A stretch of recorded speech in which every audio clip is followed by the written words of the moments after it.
Ladies and gentlemen, this weekend is a very important weekend as WWE presents its biggest event, Wrestlemania. This is the second time that WWE will be in Allegiant Stadium for Wrestlemania, as last year they had the same event at that said stadium. Now, originally this Wrestlemania was going to take place in New Orleans, but Vegas offered a lot of money to WWE/TKO, so WWE/TKO took the offer. But that's not the focus of this video. Today, I'm going to be predicting what I think is going to happen at WrestleMania. Obviously, since WrestleMania is a two-night event, I'm going to go over night 1 and then night 2. So let's get started with night 1, as the first match I want to talk about is Liv Morgan versus Stephanie Vaquer. This match is for the Women's World title, and this came together as Liv Morgan won the Women's Royal Rumble match back in January, and she made her decision to pick Stephanie Vaquer to face at WrestleMania. Now, Stephanie Vaquer, she's supposed to be a babyface, but she's been acting all heelish. And Liv Morgan's supposed to be a heel, but she's been acting like a babyface. Now, this has gotten into deep waters as it got personal. Now, there was a segment where Liv Morgan and Roxanne Perez were talking to each other, but all of a sudden, Stephanie Vaquer comes from behind, and oh my goodness, if you heard the crack, my goodness, both Liv and Roxanne bumped heads.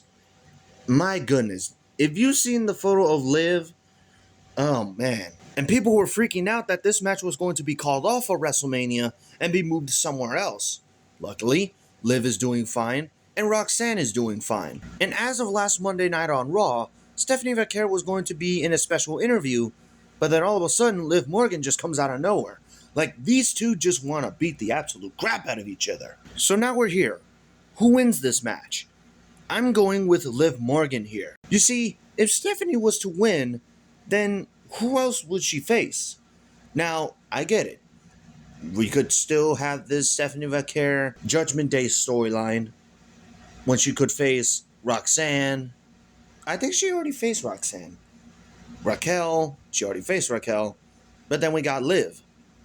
So then, if she was to swipe away the Judgment Day, who else would challenge her? Io Sky? Rhea Ripley? Somebody from NXT? I don't know, but my prediction is Liv winning the title, and I think she deserves it. Now, the next match I want to talk about is a 6-man tag team match, as the Usos, Jimmy and Jay, along with LA Knight, will face Austin Theory, Logan Clown of The Vision, and I Show Speed. Now, this came together as the Usos were defending the World Tag Team titles against The Vision in a street fight. Speed was watching in the front row, and LA Knight was on commentary. Logan Clown asked for brass knuckles. Speed doesn't want this to happen, and then LA Knight comes over, pulls Logan Clown away, and as he was pulling Logan Clown, Logan is pulling I Show Speed in the ringside area. And remember, it's a street fight, so there's no disqualifications. So after Logan Clown was taken out by LA Knight, he was going over to Speed, who actually grabbed the brass knuckles, puts them on his hand, and then as LA Knight was about to meet Speed, Speed punches him in the face with the brass knuckles, knocking him out. Speed is apologizing because he didn't mean to do that, and then it led to Austin Theory and Logan Clown becoming the new World Tag Team Champions. Speed doesn't want to be a part of this, but he's gonna have to after what just happened. And then, about a few days later, Speed was streaming, and then all of a sudden LA Knight comes in and then gives Speed a receipt by throwing him into his setup. So the next week on Monday Night Raw, Austin Theory was going one-on-one with LA Knight. Logan Clown shoves Speed into LA Knight. Knight is thinking that Speed is just assaulting him, so he chases him around the ring into the entranceway, which leads to the Usos coming out. Speed jumps over LA Knight like a damn frog, gets in the ring, and then he tries to get out of the ring. LA Knight is pulling this man, but then Austin Theory rolls him up and gets the win. This leads to LA Knight wanting a 6-man tag team match against The Vision and Speed, and Adam Pearce makes it official. So the last Monday night on Raw, Austin Theory and Logan Clown were at the Performance Center so that they can train Speed. Now I gotta tell you guys, Speed could actually be a great wrestler. I'm just giving you my honest opinion. Logan Clown might actually get Speed into becoming a wrestler. Well, I think he actually is becoming a wrestler, but I don't think he's come to that point yet. But maybe after the performance at WrestleMania, maybe WWE/TKO can consider it. But as for this match, who's winning here? I'm going with LA Knight and the Usos. LA Knight gets his revenge against Speed, and it'll be all said and done. As well as the Usos getting revenge against the Vision. Now the next match I want to talk about is for the Women's Intercontinental Championship, as the current champion AJ Lee defends the title against Becky Lynch. Now I gotta be honest here. I don't think I'm really excited about this match. Like, sure, AJ Lee and Becky Lynch, they're great rivals, but they have not been on TV as of recently. After this match was made, nothing really came along. And it goes back to what I said earlier, that I'm not really excited for this match. But I'm sure the match will be fine. Both of these ladies will give us a great match. Probably better than the Elimination Chamber one that they had last month. Oh wait, a few months ago. Oh my god. How's it been 2 months since the Elimination Chamber? Anyways, who do I see winning here? Honestly guys, I gotta go with Becky Lynch. Now yes, AJ Lee did say when she won the title that she was going to be a fighting champion. She only faced Bayley, and that was it. Now I love AJ Lee. I grew up watching AJ Lee, but I'm just trying to be honest here. You guys might fry me in the comment section, but AJ Lee has not been hitting as champion. And I'm saying Becky because obviously she's going to become a 3-time champion, but ever since winning the Women's IC title, she's been carrying that title. She's been making it more prestigious than any other women's title in WWE, even despite being a piece of trash heel. And you know what, since I mentioned Bayley earlier, she's going to be in a women's fatal 4-way match as she and Lyra Valkyria will team up to face the Bella Twins, the Irresistible Forces, and the team of Charlexa in a fatal 4-way tag team match for the women's tag team titles. Now look, I've been saying it on Twitter, and I'm pretty sure everybody else has been saying it. Well, I don't know, but I'm not on Twitter that much often. But honestly, the women's tag team titles have not hit. I'm sorry. You might think that the women's tag team titles are hitting right now, but that was like in January, like when Rhea and Io were feuding with the Kabuki Warriors. Like, after that, it's just not been the same. Now, obviously, they're doing this because they want everybody on the show. I mean, is that even a question? Now, the big story leading into this match is that Nikki Bella suffered an injury. Now, this injury could affect the Bella Twins being out of WrestleMania. And if the Bella Twins cannot make it to WrestleMania, then the rumor is that this match is still qualified as a fatal 4-way, but instead of the Bella Twins, the Kabuki Warriors have to get in there. Now, this spread a lot of arguments on social media because if the Bella Twins cannot make it, the Kabuki Warriors have to replace them, which leads to Io Sky, who is feuding with the Kabuki Warriors, out of WrestleMania, when she literally was Women's World Champion last year. Now, as of last Monday night on Raw, no match between Asuka and Io Sky was announced. So, this could actually mean that the rumor might be true. We don't know yet. So who do I see winning them? Honestly, I have to go with the Irresistible Forces. Like, the Bella Twins don't even need the women's tag team titles. That's the reason why they're back. Charlotte and Alexa Bliss, they already had women's tag team title gold. Now Bayley and Lyra Valkyria, they have not won them. Now it'll actually be a big surprise if they actually win. But I'm sticking to my prediction. I'm still going with the Irresistible Forces, which is Nia Jax and Lash Legend. Now the next match I want to talk about is Seth Rollins versus Gunther. Now, I get that there's some arguments about this match being made. It was just put together. Like, did WWE just get lazy? Now look, this match should be an absolute banger, but it was just put together just to get these two on the show, with both of these guys originally having separate opponents. Like, Seth Rollins was originally supposed to face Braun Breaker, but Braun Breaker is not back yet. But apparently, according to some rumors, he's already back. But where is he? And as for Gunther, he was originally supposed to face Rey Mysterio, but then Rey Mysterio unfortunately got injured, which is why Gunther was off of TV for about 3 to 4 weeks. Rollins was looking for his revenge against Paul Heyman until Gunther out of nowhere started beating him up. Paul Heyman thanked Gunther for helping him out. But then Gunther's gonna end up wanting in something in return. And in the next upcoming weeks, it just leads to some pull-apart brawls week after week after week. Like, basically not telling a story. But Gunther is basically telling you a story right in front of you. Now, who wins this match? I'm actually going with Gunther. Now, you would say that I would go with Seth Rollins, but I think Gunther needs to win more. Now, I think I know how Gunther could win here. This could actually lead to the return of Braun Breaker. Referee could be knocked out, Seth Rollins is about to win, but then he gets speared in half by Braun Breaker. And that's how Gunther gets the victory. And this could lead to a big, long rivalry between Seth Rollins and Braun Breaker. And as for Gunther, who knows what's next for Gunther? Now, the next match I want to talk about is the Unsanctioned match between Drew McIntyre and Jacob Fatu. This rivalry has been going on since the end of 2025 when Jacob Fatu was attacked. And he believes that Drew McIntyre was the one who attacked him. Now I'm recording this on Tuesday, and maybe on the SmackDown before WrestleMania, we could potentially see some surveillance, maybe some footage. But I don't know if they're going to do it or not. Who knows? We'll see on SmackDown. Jacob was out for a couple of months. He returned at the 3 Stages of Hell match between Drew McIntyre and Cody Rhodes. When he got into the cage, he started attacking Drew. Then he started attacking Cody, which led to Drew winning the WWE Championship. And then on one episode of Friday Night SmackDown, Drew McIntyre was defending the WWE Championship against Cody Rhodes.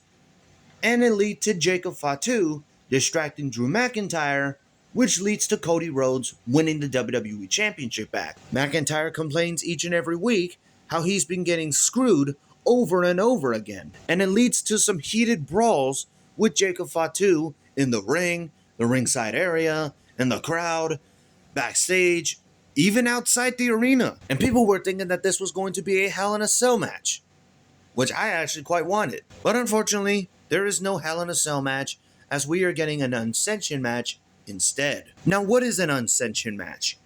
An Unsanctioned match is basically no disqualifications, like anything goes. But WWE or TKO will have nothing to do with anything that happens in this match. So who wins here? I'm going with Jacob Fatu. Jacob Fatu might have won the United States title last year, but I'm pretty sure he would want to make another WrestleMania moment by beating a former WWE champion. Now, this could actually maybe, well, I doubt it, but this could lead to Jacob Fatu getting into the WWE Championship picture, depending on how this next match is going to go, because the next match on the show, which is the main event of WrestleMania Night 1, is Cody Rhodes versus Randy Orton for the WWE Championship. Now, the big problem is this clown, Pat McAfee, will be in Randy Orton's corner. And where do I even begin? I will tell you that this had a perfect build-up until Pat McAfee arrived. This match is not even about Cody and Randy. This is about Pat McAfee and Jelly Roll, which I'm assuming that Jelly Roll is going to be in Cody's corner. And the fact that we have 2 celebrities a part of the WWE Championship main event of WrestleMania. This match didn't even need Pat McAfee nor Jelly Roll. It was perfect. 20 years of history. When Randy turned, it was perfect. But Ari Emanuel, who's the leader of TKO, had to step in and say, hey, put Pat McAfee in there. And then we have Pat McAfee saying that we need to save pro wrestling. We need to save pro wrestling? From who? Cody? Cody saved wrestling from John Cena potentially ruining wrestling last year. What point are you trying to prove? And after Pat McAfee's promo a couple of weeks ago when they were in St. Louis, Cody cut a shoot promo. Then on Monday Night Raw, CM Punk cut a shoot promo. Then on Friday, Pat blasted back at them. Pat also talked about ticket sales. This has nothing to do with this WWE Championship main event. Announcing that, Saturday WrestleMania tickets are 25% off until the end of Monday Night Raw. Are you trying to apologize to us? I would go on, but this would probably be a 1-hour video. So now I'm gonna ask, who wins here? Well, due to the rumors of a big tag team match happening at Backlash, I'm still gonna have to go with Cody because I don't want to see Pat McAfee anymore. I don't want to see Jelly Roll anymore. They got nothing to do in this damn story. This is basically WWE versus TKO in the main event of WrestleMania. I'm saying I'm going with Cody, but honestly, what is it? Like, there's no point. They're gonna do the match anyway. They're gonna have to have Randy Orton win the title. And you know what?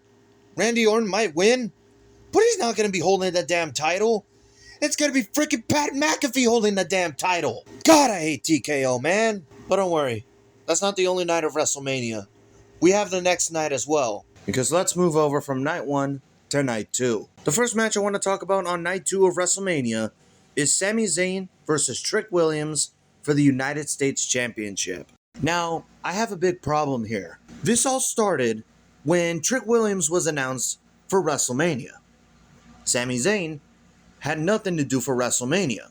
So what did he do? He answered Carmelo Hayes' United States Championship Open Challenge, which, by the way, Carmelo Hayes has been carrying SmackDown for the past number of months with his United States Championship Open Challenges. Sami Zayn beats Carmelo Hayes, and now it's confirmed that Sami Zayn will face Trick Williams for the United States Championship at WrestleMania. Now, for the past number of weeks, ever since Sami won, Carmelo Hayes should get his redemption. The next week on SmackDown, Carmelo Hayes asked for a rematch, and he got it. But he still lost. So people were getting mad at this and saying Carmelo Hayes deserves better, and unfortunately, I think he's actually injured, so that's why he can't make it to WrestleMania.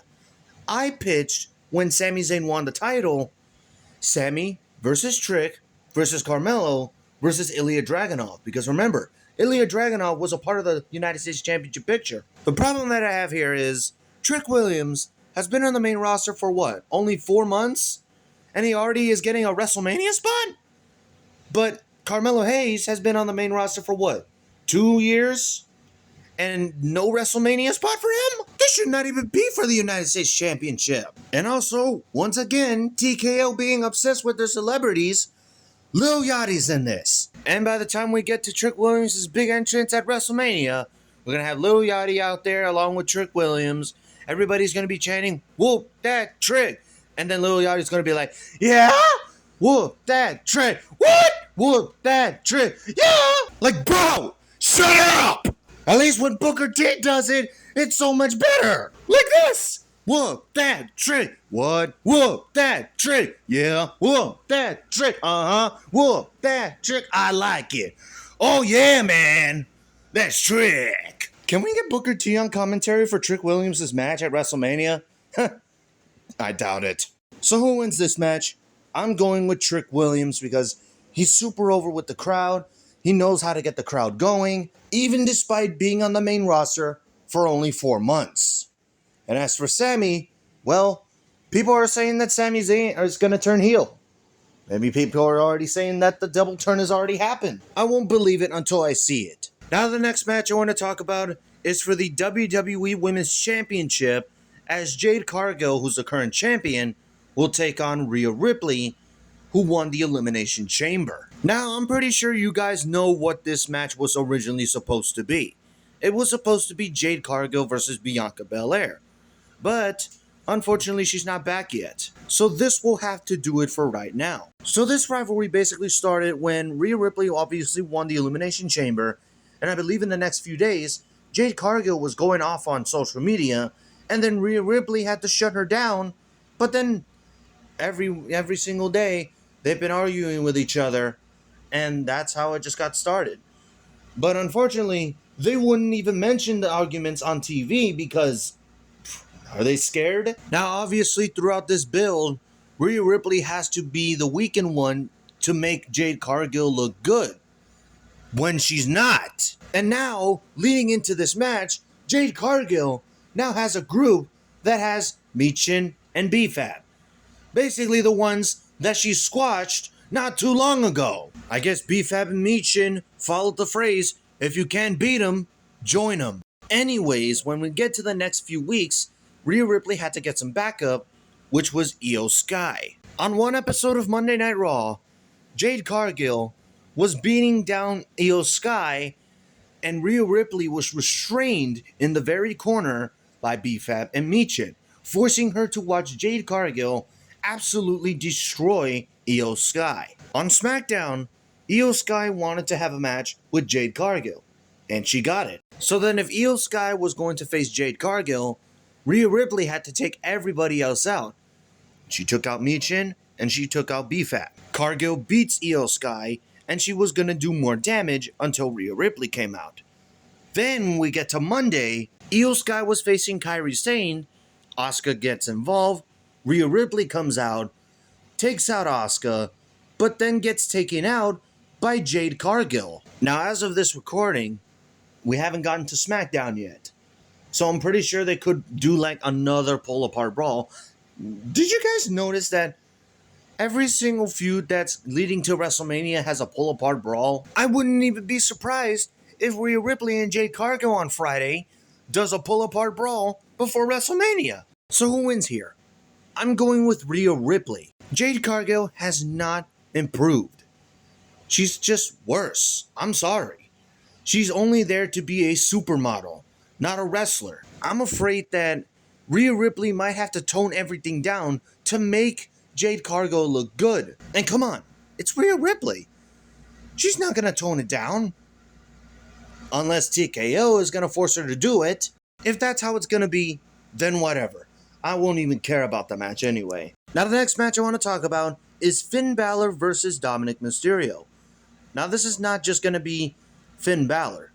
It's going to be the Demon Finn Balor. This all started when Dominic Mysterio was Intercontinental Champion and he was defending it against Penta. He wanted JD McDonough to get the ring bell hammer and hand it to him, which led to Penta winning the Intercontinental Championship. So then the next week, Dominic Mysterio demanded an explanation, and Balor told the truth. And this led to Finn Balor getting kicked out of the Judgment Day as everybody beats him down. So then Dominic Mysterio gets a rematch against Penta, and then all of a sudden, Finn Balor distracts Dominic and JD McDonough, who was there, and screwed Dominic Mysterio again out of the Intercontinental Championship. And so Dominic Mysterio was complaining to Adam Pearce, and Adam Pearce makes the match Finn Balor versus Dominic Mysterio at WrestleMania. So then we get a Finn Balor vignette talking about the history of Dominic Mysterio, talking about his history with the Judgment Day, but then he mentions that you are going to see something that we have not seen in years. What he was talking about was the Demon Finn Balor. Dominic wanted to face Finn Balor, like just Finn Balor, not the Demon. But that's what he's gonna get. So who wins here? I'm going with the Demon Finn Balor, because Dominic already had his moment last year at WrestleMania when he won the Intercontinental Championship in a Fatal 4-Way, which ironically, he pinned Finn Balor in that match. So maybe this is Finn Balor looking back at last year's WrestleMania and wanting to get revenge and pin Dominic this year. Speaking of the Intercontinental Championship, that title in this next match will be defended in a ladder match, as the current champion Penta defends the title against JD McDonough, Dragon Lee, Javon Evans, Rey Mysterio, and Rusev. Now the story is that Penta wants to be a fighting champion, so every week he's been fighting people like El Grande Americano, Dominic Mysterio, and so on. So then after defending the Intercontinental Championship many times, Penta announced that he wants to defend the title in a ladder match at WrestleMania. Now WWE quite spoiled on who was going to be in the match, because they mentioned on Main Event there was going to be qualifying matches, but y'all already spoiled it. So what's the point on watching Main Event when you already know who was in the match? Now this match was originally 5 guys. No, I'm not talking about the restaurant. So then on an episode of Monday Night Raw, Rey Mysterio all of a sudden made his return. which, by the way, Rey Mysterio was injured when this match was announced. And like I said earlier, Mysterio was originally supposed to face Gunther, but he got injured. But now he's all clear, and now he's in this ladder match. So last Monday night on Raw, we had a tag team match. It was Dragon Lee and Javon Evans versus JD McDonough and Rusev. Dragon Lee and Javon Evans ended up winning that match until Rusev decided to make it all about himself and take everybody out, including Rey Mysterio and Penta. So who wins this match? Wow, this is actually pretty hard for me. But Penta just won the title, so I'm going to have to go with Penta. And I hear a lot of people say that, oh, Javon Evans needs to win this. He's got to get his big moment. I know people might not like it, but I'm going to have to tell you, let's just wait. Evans will get his moment, but not right now. I know, he's really good, but now's not the time for him to win the championship yet. Now the next match I want to talk about is a huge match. It is Brock Lesnar versus Oba Femi. Now when I tell you, I would have preferred this match to main event night 1, but it is what it is. But I will tell you also that this has been the perfect build-up to this match. This all started when, actually this began at the Royal Rumble, when Oba Femi was number 1, but then he got eliminated by Brock Lesnar later on in the Rumble match. Then, in the next few weeks, Brock Lesnar comes out along with Paul Heyman, announces that there will be an open challenge that Brock Lesnar will do at WrestleMania. So then the next few weeks come by, and Brock Lesnar was going face-to-face with Seth Rollins. We might have found out who Brock Lesnar was going to face at WrestleMania. But no, Oba Femi comes out and confronts Brock Lesnar. Femi picks up Brock Lesnar, does a sit-down powerbomb, points at the WrestleMania sign, and it's official. Oba Femi and Brock Lesnar. So in the next few weeks, Oba Femi was confronting Brock Lesnar again. This time, he took Brock Lesnar out of the ring. And then the next week, Brock Lesnar actually wanted to fight Oba Femi. They were about to fight, but then Triple H got into the middle of the situation and split both of them up. And then next week comes, Brock Lesnar and Oba Femi were going to sign their contract, but they didn't. They didn't even bother. They just kept on fighting. A pull-apart brawl comes in, Brock Lesnar throwing chairs, Oba Femi throwing people around, people going through tables, steps were even involved. Like, it was insane. And then we get to the final Raw before WrestleMania. Brock Lesnar signs his contract, and then Oba Femi signs his contract. They did it in separate segments to make sure that both of these guys don't fight each other again. And now the question heading into this match, who wins? Lesnar has been putting Oba Femi over for the past number of weeks.